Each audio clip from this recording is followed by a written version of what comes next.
Hello and welcome to Let's Talk Diz, a show that gives you everything you need to know to help make your Disney vacation as magical as can be in just about 20 minutes. I'm your host, Jeff Coviello. With me each week is Disney Master Sandy from Easy Diz by Instant Impressions Travel Services. Sandy, how you doing this week?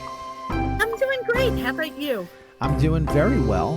Last week we were talking all about the 100th anniversary of the Disney company and how they're celebrating it in Walt Disney World. And so, well, we thought maybe we would do a little bit of celebrating on our own as we approach our 200th episode. And we wanted to kind of break out some things that maybe we've done and maybe that we're still looking to do. Give us a little bit of breakdown as to what we're going to talk about tonight. Well, we're, as you said, nearing our 200th episode. Many of those episodes include some awesome bucket list things that I've gotten to do. Jeff has given some of his insight, things we've loved that we think are on a lot of people's Disney bucket list. And believe it or not, even though I think I can safely say that I have been to a Disney park, on a Disney ship, on an adventure by Disney, anywhere from 12 to 20 times a year for the last, I don't know how old I want to make myself sound, about 15 years. I still have a bucket list in every destination. So, and I know, Jeff, you've got some bucket list items too. I thought it would be fun for our listeners to share our favorite bucket list experiences. Maybe you haven't started your Disney bucket list yet. You're looking for ideas. And then I'm going to share some of mine, which I readily admit, some are more obscure. Some, when we talk about the international parks, you're going to hear why I need like a month's vacation to do them. Well, but I think they're going to inspire you to make big lists too. Definitely. The international list becomes a little bit of a bear. So we'll see when we get to that. But realistically, I think it makes the most sense to start with Walt Disney World. I'm going to kick it to you first. Talk to us about some of the bucket list things that you've done at Walt Disney World that, as somebody who plans vacations for people, you know that are on people's bucket list and you've been fortunate enough to experience. I've done so many awesome things there. And I'll be honest, one of the things I love about tonight's show, we always talk about keep making memories, and writing the list of done was probably more fun than writing my to-do list because I really got to reflect on things I loved. We've done the fireworks cruises, both at Magic Kingdom and at Epcot, and through many different shows at Epcot. Those are an awesome experience. Those private pontoon boats. I've done all but one backstage tour, which also means more than once I have been lucky enough to go in those utilidor tunnels that crawl under the Magic Kingdom to get you from place to place. We've talked about that I have a master's degree in sangria making from Sangria University. Of course. I mean, why wouldn't you have a master's degree in sangria making? I like the Sangria University tag too. That's a good one. And right up with Sangria U, as I like to call it. I did an awesome African wine tasting over at Gico. They have a phenomenal tasting. And then probably my top of done experiences is a VIP tour where you feel like a VIP. We have been backstage. We have crammed so much in a day. We have done it with the 4-park challenge and hitting all the thrills. And not only do you feel like a VIP, but I love the knowledge of the VIP guides, and they're going to give you the knowledge that they quickly realize you're looking for. So for me, it's that nerdy Disney knowledge. I want all the facts you can show me. I want the hidden Mickey that nobody's seen before pointed out to me, all those really cool things. For my daughter, it's all the ways to get the best score on Toy Story and Buzz Lightyear, and what pose and when to make it on Rock and Roller Coaster so you get the best picture ever. I get that. That makes total sense. So those are some of my done bucket list items. How about your bucket list things that you've had a chance to do at Walt Disney World? I've been fortunate enough to do a number of Run Disney experiences. And I know that for people that pun intended, run in some of the circles that I run in, the Walt Disney World Marathon, that marathon weekend, whether you're running the 5K, the 10K, the half marathon, the full marathon, or you're dopey enough to do all of it, that's an experience that is on a lot of people's bucket lists, and a chance to experience running through Disney parks. And so I've been fortunate enough to do that both in the marathon and then many, many times the Wine and Dine half marathon. I know that we've shared your splash and dash. I was just, so for those of us that tear our meniscus around mile 9. Yeah, I mean, the marathons don't make the top of bucket list memories. No, they don't. But they are a unique experience. And so, somebody who went on, how often can you ride a roller coaster in the middle of a marathon? In the Walt Disney World Marathon, I rode Everest. I rode Expedition Everest. I watched as I got online, and there was a guy who was a runner drinking a beer at the bar outside of Expedition Everest. So the Run Disney events, absolutely, for plenty of people, are definitely on their bucket list. I've been fortunate enough to do many of them. But I will say that realistically, I think from a bucket list standpoint, some of mine that I've done are I don't want to say easily attainable, but they're very realistic in the sense that, I've stayed at places like the Beach Club with my family. We've ridden down that slide, that pirate ship slide, and watched my kids experience the sand bottom pool. We've stayed at the Contemporary, where it really all began. And you just getting to stay within those monorail resorts for a lot of people are bucket list experiences. I've been fortunate enough to do that. And so I think rather than just point to specific events and specific things that we do, I think the way that we take in vacations in our family is very, very much experiential. And so having the opportunity to stay in multiple locations along the monorail line, along Epcot, those types of things are really, really bucket list options for us.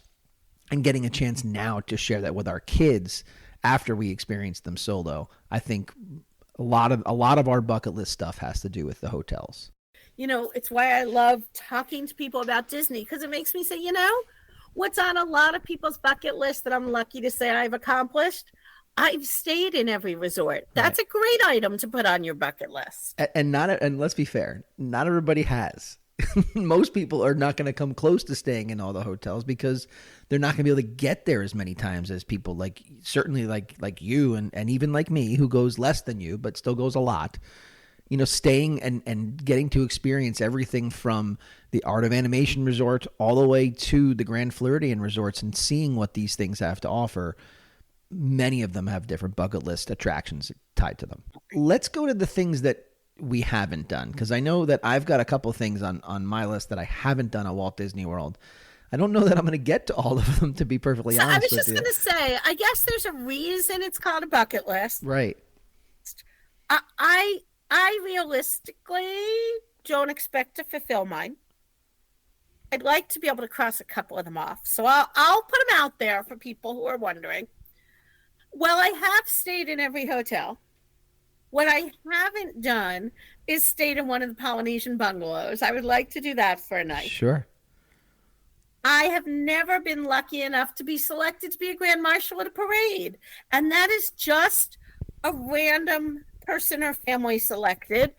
And quite frankly, I'm not a rope drop person anymore. So I think my odds of that one have gone down substantially. Okay.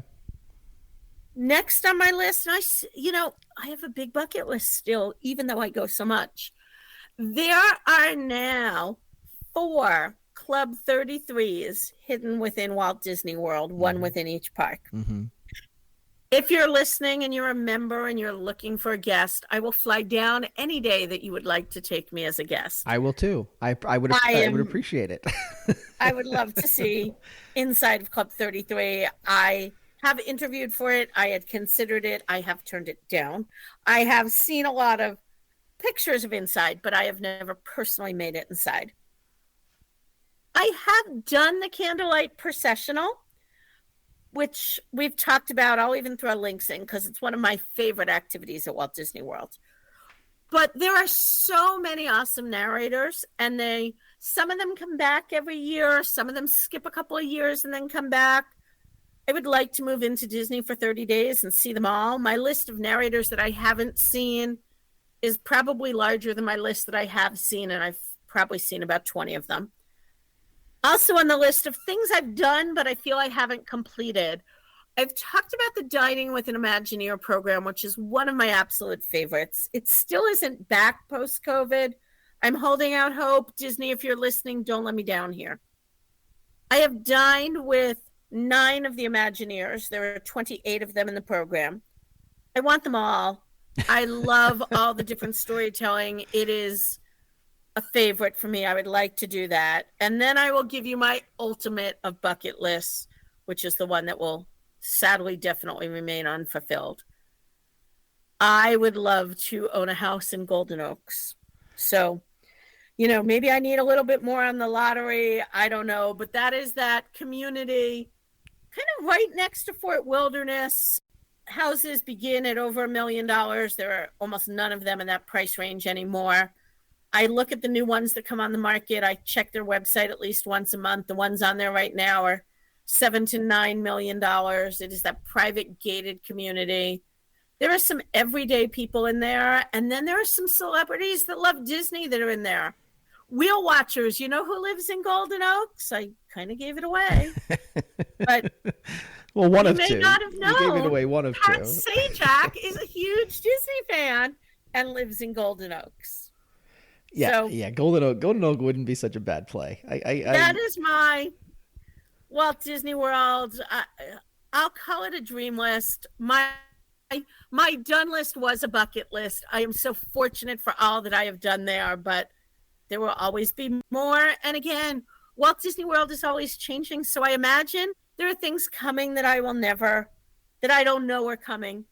I will also add to this and say that I have been extremely fortunate at Walt Disney World to attend a large number of event openings and land openings and met some incredible celebrities along the way who are huge Disney fans that are invited to all of these events as well.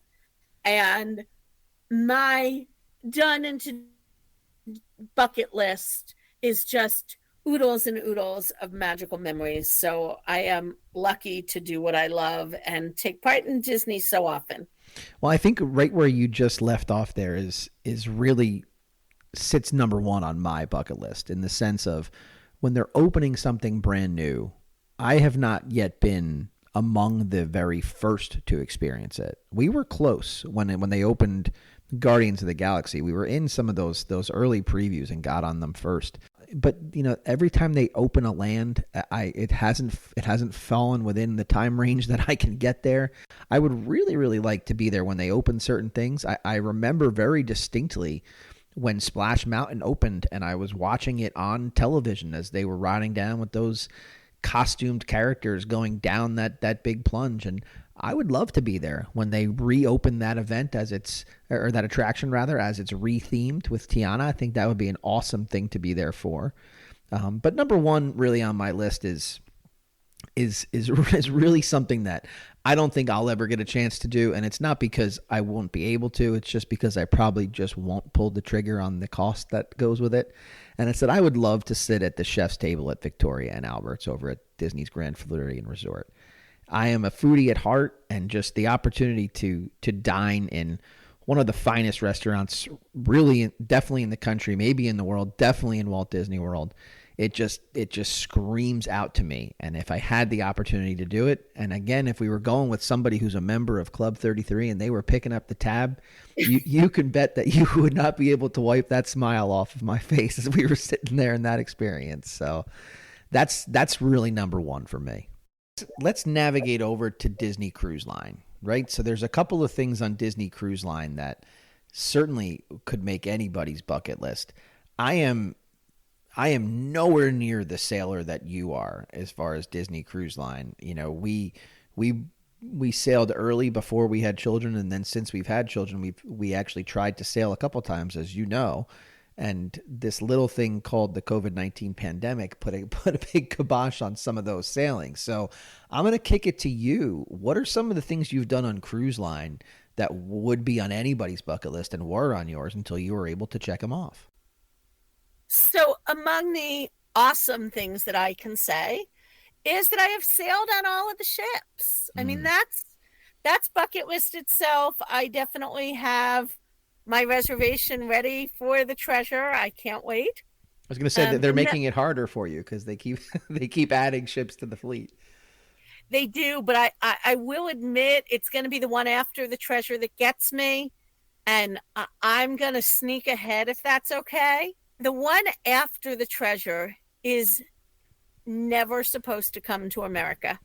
It is going to be based in Asia, which means when we talk about my international Disney bucket list, I'm going to have to be gone for a long, long time to get on the new ship and see all the things in that part of the world. What a so I'm shame. looking forward to it, and I'm already, worried about how I'm going to do it and slowly putting aside a nice size budget for that part. There you go. Yes, I have done all of the ships. I have also been very blessed to have been a guest on pre-inaugural sailings.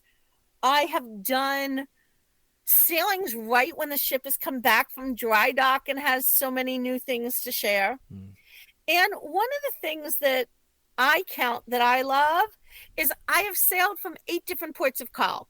Every place that they sail out of the United States, as well as 2 of their European ports. So I have definitely a few ports to go. And while I did mention sailing out of Asia, we know that literally as this show is airing, the ship, the Dream, for the first time ever, any Disney cruise ship ever, is on its way to Australia. So I have never been to Australia. I have obviously then never sailed out of Australia. So my done list is shortly going to become an undone list, I guess is my point. You kind of attacked what I was going to go with that one too. That one's a big one. I'm not going to lie to you. That just sounds like a lot of fun. Yes. The Australia one, I'm into that. For me, the one thing that I haven't done that I really want to do with Disney Cruise Line is I really think it would just be a really fun way to see Alaska. And so, they have a ton of Alaskan cruises, different companies, but obviously once you've sailed on Disney Cruise Line, you have less interest in sailing with a different cruising company. So for me, my big time bucket list item that I think is achievable is to go on that Alaskan cruise. And I have done the Alaskan cruise. I enjoyed it immensely. And what I love on the Alaska cruise, you can all laugh at me, I love the character costumes that come out on that ship. Sure. They are unique and amazing. I do still have a Disney Cruise Line bucket list. My number one item on it, like you said, Jeff, was diverted due to COVID. I am ready to go to Papenburg, Germany at the drop of a hat. Papenburg is where Disney is currently building their ships. And I want to be, I've watched it, as you said about, Splash Mountain. I've watched it on video as they sail the ship out of the shipyard into the river for the first time. And the bank is lined with people waving their Mickey hands at the ship. I want to be one of those people. Yeah. It is total bucket list for me to go to Papenburg, where they do open the shipyard to the public to get some mini tours on, no pun intended. But I have literally mapped out how to drive from Munich to Papenburg. I have looked at staying in Papenburg. The ship business is not what it was many, many years ago. Right. So right across the street from the shipbuilder is an old shipbuilder's yard that has been turned into a hotel. I mean, I am ready. I am hoping to go and see it in 2024. Nice. That is on my list. And then the other missing piece to my list, which maybe I shouldn't say so loud, but I have never sailed concierge on the ship. And I would like to have an opportunity to do that on one of the ships. Well, I would like for you to have an opportunity to do that too. And if we can find the person that's going to put us up for that Club 33 and that Victoria Albert's dinner, maybe they'll put us up for the concierge sailing as well. That wouldn't be so bad. You never know. Well, maybe we have to go to Pat Sajak and ask him to make it a prize and bring us on the show. You know what? That's fair. I'm going to win it. I don't need to, outright ask for it, but I'm all for winning a good prize. I think a nice retirement gift for Pat Sajak would be to spend all this time with us. I think he would really, really enjoy that. But I did want to say that there's one thing that I am sure of, and it's that this concept for a show is just too large for one. And so you've noticed that tonight we've given you Walt Disney World bucket list and we've given you Disney Cruise Line bucket list. But that's not where the Disney properties and the Disney experience ends. There are so many other things to discuss, whether it's Disneyland, Adventures by Disney, or the international parks and experiences. And we're going to bring that all to you, and we're going to bring it to you next week. So our bucket list conversation is over for this evening, but we hope to continue it next week. How's that sound, Sandy? I think it sounds awesome. And maybe in the week in between, I'd love for any of you to write to us, podcast at letstalkdiz.com. Share your bucket list with us. You never know. It may make our show next week or part of our social media, because everybody's list is awesome to look at. Well, I appreciate you sharing yours. Every time I get to hear the cool things that you've done, it makes me both smile and jealous at the same time. So it's been a fun experience tonight listening to it. Thanks again and have a great week. You too. And that's a wrap this week on Let's Talk Diz. If anyone you know could benefit from this or any show, please share in your Facebook and Instagram for other Disney fans to enjoy. And don't forget to reach out to the folks at Easy Diz by Instant Impressions Travel Services for any Disney destination planning. Make it a great week. And as always, keep making memories.